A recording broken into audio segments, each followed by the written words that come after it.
What happened to Shelley Mook? Cops believe one person knows.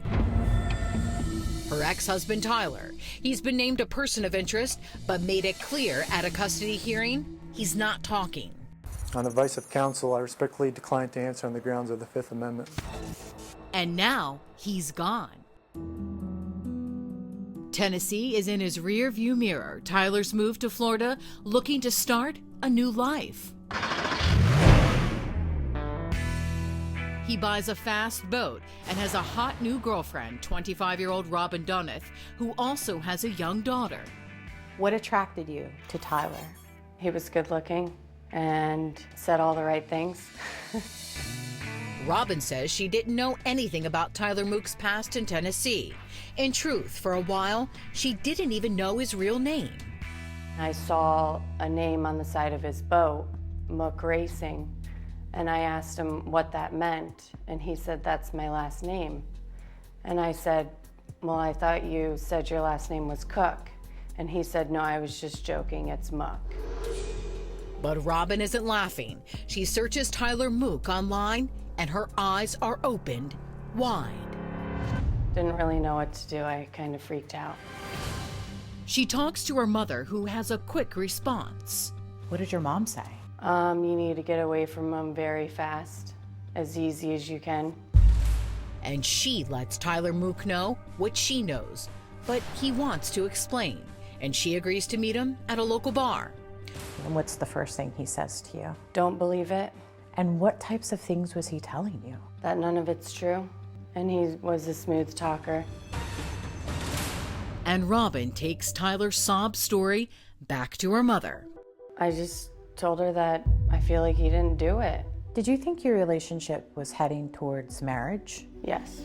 Right up until the day Robin joins Mook, along with his brother Andrew and his girlfriend, for a cruise on his speedboat. That's when Robin says she'd wish she had listened to her mother. When I got on the boat, I had noticed that there was definitely alcohol drinking the whole day. Robin says Mook is angry at her for being late and guns the boat to full throttle. I said, "If you hit a sandbar," I said, "you're gonna kill us all." And I just kept yelling at him to slow down, slow down. And for the first time, she meets a Tyler Mook that she never knew existed. He grabbed my sunglasses off my head, and so I was trying to call my mom, and he grabbed my phone and pulled it away from my face, and he threw me over the side of the boat into the water. But it's not over. And I just thought that he was just joking. And then I felt him jump in behind me, grab me, and turn me around and held me under, upside down. And now, Robin says, it becomes a desperate battle for survival against an enraged Tyler Mook. Somehow got up, and I got one huge gasp of air, and then he grabbed me right away again and put me under right away again. And I just kept fighting and fighting and fighting, and that time I thought I was gonna die. And that's when he came after me again, and I just yelled, "Andrew, please help me." And then he pushed me under again. Robin says she is forever thankful that Andrew Mook decided to take action, claiming he jumped in the water, put Tyler in a headlock, and got him off her back and on the boat. I just knew I had to get away from his boat as fast as I could. And then I saw a boat coming from the other way, and I just pleaded and begged him just to please get me out of the water. He just tried to kill me. The second boat takes Robin to shore, and soon after that, she reports the attack to police. Mook is charged with battery, but Robin feels like it's not enough. He got arrested that night after the incident, and his mom bonded him out right away. I got a restraining order the next day. Really, I was just in fear that he was going to come after me again. And then, about 10 days after the incident on the boat, a blast from Tyler's past. Robin says detectives from Tennessee showed up in Florida. Did you all meet? Yes. We don't know exactly what was said in that meeting, but shortly afterwards, the battery charges against Mook are dramatically escalated to attempted murder in the first degree. Assistant State's Attorney Kristen Chase says Mook's attack against Robin is clearly premeditated. He removes her sunglasses. He knows she's going in the water. He takes her cell phone. Again, he knows she's going in the water. And then when he's actually in the water with her, he doesn't let go. He keeps pushing her back under. Each time he pushes her back under, that's another act of premeditation. He has a design to prevent her from breathing.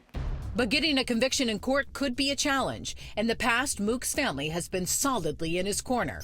Now the prosecution needs his brother Andrew to open up about what happened on that boat. He didn't want to testify. We didn't force him to testify. He was getting a lot of pressure from his family not to. The trial gets underway as Robin takes the stand. What did he do? He grabbed me and turned me upside down. We were able to get that gasp of air.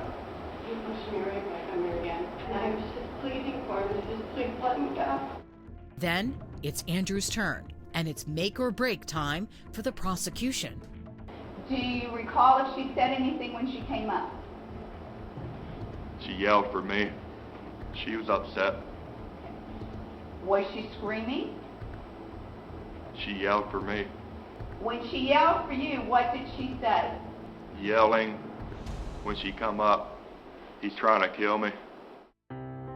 State's Attorney Chase is grateful for the testimony, and she knows it wasn't easy for Andrew. He said that the person that he was most responsible to was first God and then his son. He said at the end of the day, he loves his brother, but he's got to tell the truth. Tyler does not testify during the trial, and the jury delivers a verdict.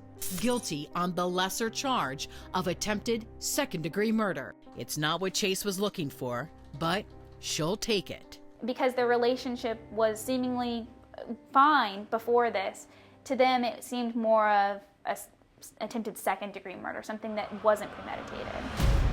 Tyler Mook is sentenced to 12 years in prison, and that's good news for Robin, for now. Was that a huge relief for you?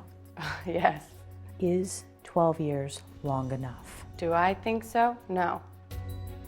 But she's not the only one who is glad that Mook is off the streets. Attending the trial is an out-of-town guest that hangs on every word. That guest is Shelley Mook's mother, and she's there for Robin. It made me feel good that she was there to support me, but it also was really sad for me. Tyler Mook has never been charged in connection with Shelley Mook's disappearance, but back home in Tennessee, her best friend is hoping that justice will one day prevail for Shelley. If Tyler is watching this or has access to this story, what would you say to him? To be a man, because there's no way I would ever use that word when it comes to describing him. And he needs to come forward with the truth.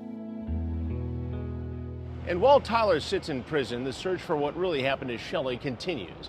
Josh Devine with the Tennessee Bureau of Investigation tells us, quote, "Our investigation into the Shelley Mook case is active and ongoing, along with our law enforcement partners and the District Attorney General's office. We're continuing to pursue any and all leads as they present. As with any case, we would ask anyone who may have information that might help the investigation to contact our agency at 1-800-TBI-FIND. I'm Chris Hansen. If you like this story, make sure you tune in every day to Crime Watch Daily. You can find where the show airs in your city at crimewatchdaily.com. Watch it live or record it on your DVR and watch it at night. And to all those criminals out there, remember, we are watching.